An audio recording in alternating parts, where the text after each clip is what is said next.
Hi friends, आज की video में बात करने वाले विद्युत क्षेत्र की और उससे जुड़े हुए टॉपिक्स की। लास्ट वीडियो में हमने बात किया हुआ था कि विद्युत आवेश क्या होता है और विद्युत आवेश से जितने भी टॉपिक्स थे हमने उन सबको कवर कर लिया था। अब इस वीडियो से हम विद्युत क्षेत्र को कवर करने वाले हैं।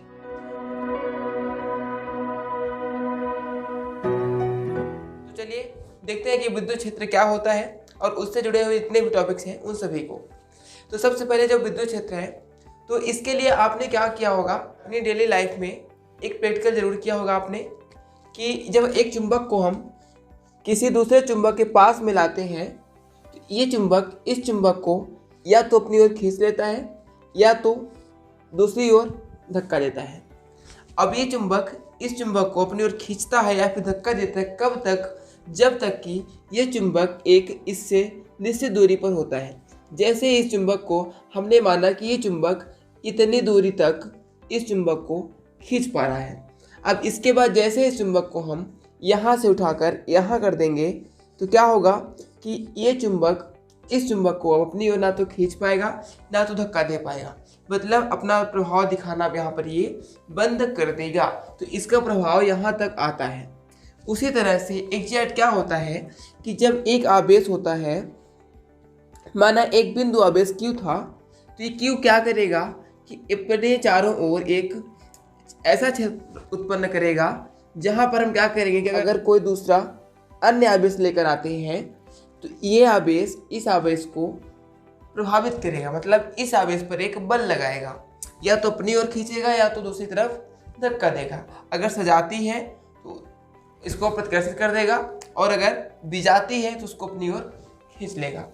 तो ये भी प्रभाव तभी तक दिखाएगा जब तक कि ये आवेश इसके अंडर क्षेत्र में होगा, इसके अंडर में होगा, इसके एक क्षेत्र में होगा, उसी के अंदर इस पर अपना प्रभाव दिखा पाएगा।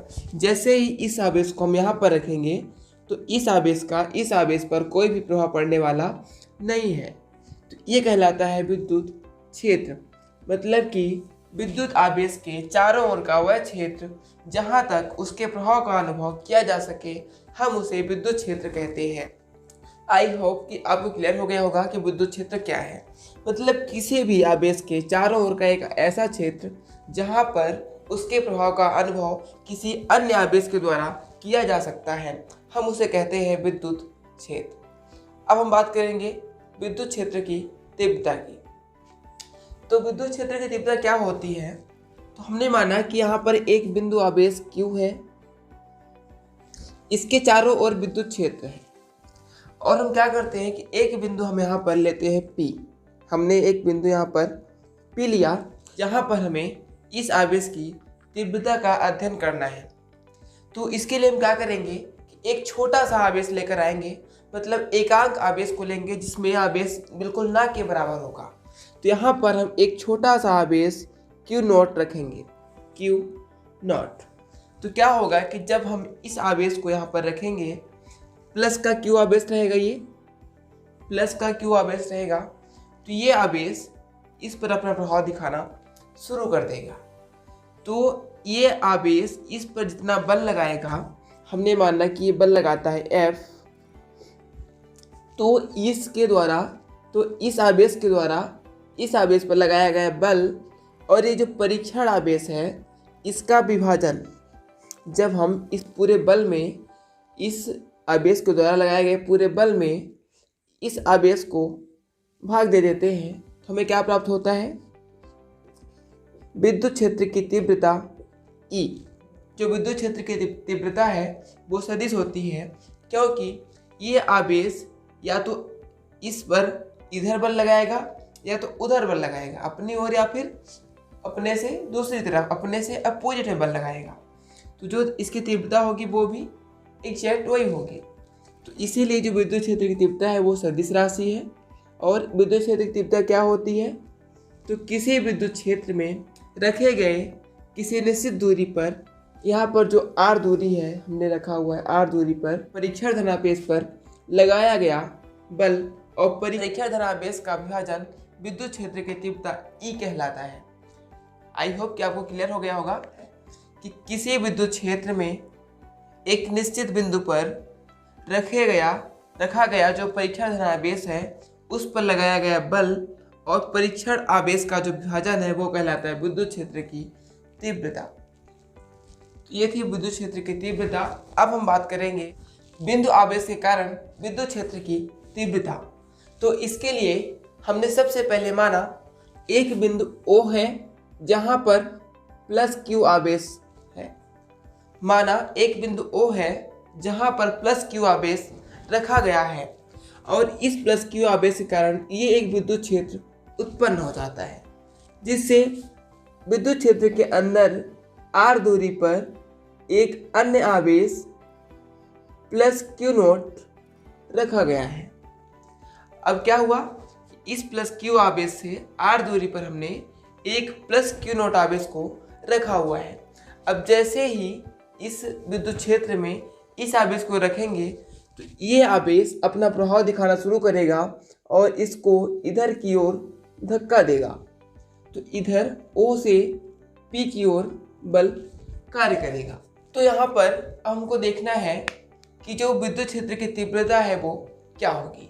तो सबसे पहले हम लिखते हैं, माना बिंदु O पर प्लस Q आवेश रखा गया है जिसके विद्युत क्षेत्र के अंदर r दूरी पर एक परीक्षण धनावेश Q note plus Q note बिंदु P पर स्थित है। तब प्लस Q पर लगने वाला बल कितना होगा वो हमको देखना है। तो कूलाम के नियम से हम पढ़े थे कि जो F की वैल्यू है वो कितनी होगी, K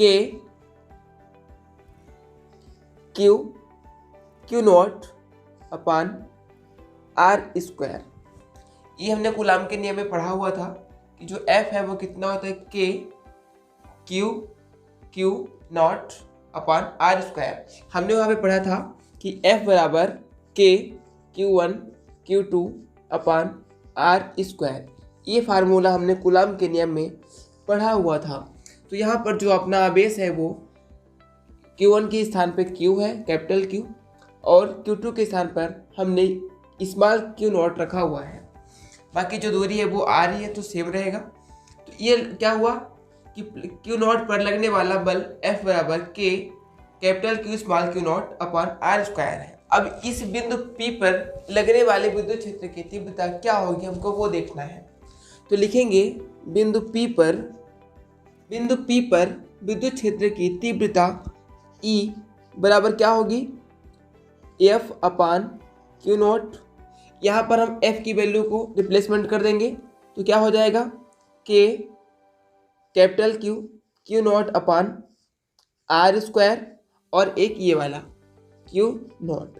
तो यहाँ से Q नॉट और Q नॉट कैंसिल हो जाएगा तो क्या बचेगा, E बराबर K कैपिटल Q अपान R स्क्वायर। तो ये फार्मूला यहाँ से निकल कर आता है। तो ये फार्मूला किसका है, बिंदु आवेश के कारण विद्युत क्षेत्र की तीव्रता कितनी होती है, K Q अपान R स्क्वायर। यहाँ पर आपको पता है कि जो K है वो क्या है, स्थिरांक है जिसकी वैल्यू कितनी होती है, K बराबर 1/4 पाई एप्सिलॉन 0।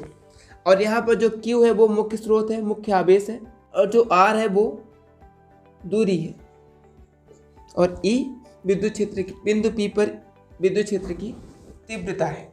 ये निकल कर आता है बिंदु आवेश के कारण विद्युत क्षेत्र की तीव्रता। हमने क्या किया कि सबसे पहले एक बिंदु O लिया जिस पर हमने प्लस Q आवेश रख दिया। अब विद्युत क्षेत्र के अंदर ही हमने R दूरी पर एक बिंदु P लिया जहां पर हम विद्युत क्षेत्र की तीव्रता ज्ञात करेंगे। तो उसके लिए हमने एक छोटा सा आवेश प्लस Q नॉट रखा। फिर हमने क्या किया कि प्लस Q नॉट पर लगने वाला जो बल था हमने उसको निकाला। तो F कितना निकला, कूलाम के नियम से निकला, K capital Q small Q not upon R square. फिर हमने बिंदु P पर विद्युत क्षेत्र की तीव्रता निकाली। तो हमने E बराबर F बटा Q नॉट, कहाँ से आया, विद्युत क्षेत्र की तीव्रता जो हमने पढ़ी हुई थी वहाँ से हमने इसको रखा। फिर हमने F की वैल्यू को रिप्लेसमेंट कर दिया तो ये आता है। फिर यहाँ से Q नॉट और Q नॉट कैंसिल हुआ, तब जाके निकल कर आता है बिंदु आवेश के कारण विद्युत क्षेत्र की तीव्रता E बराबर K Q अपान R स्क्वायर। तो ये थी विद्युत क्षेत्र की तीव्रता। आई होप कि आपको सभी चीज़ें क्लियर हो गई होंगी। अगर आपको अभी भी समझ में नहीं आया तो एक बार वीडियो को पुनः देखें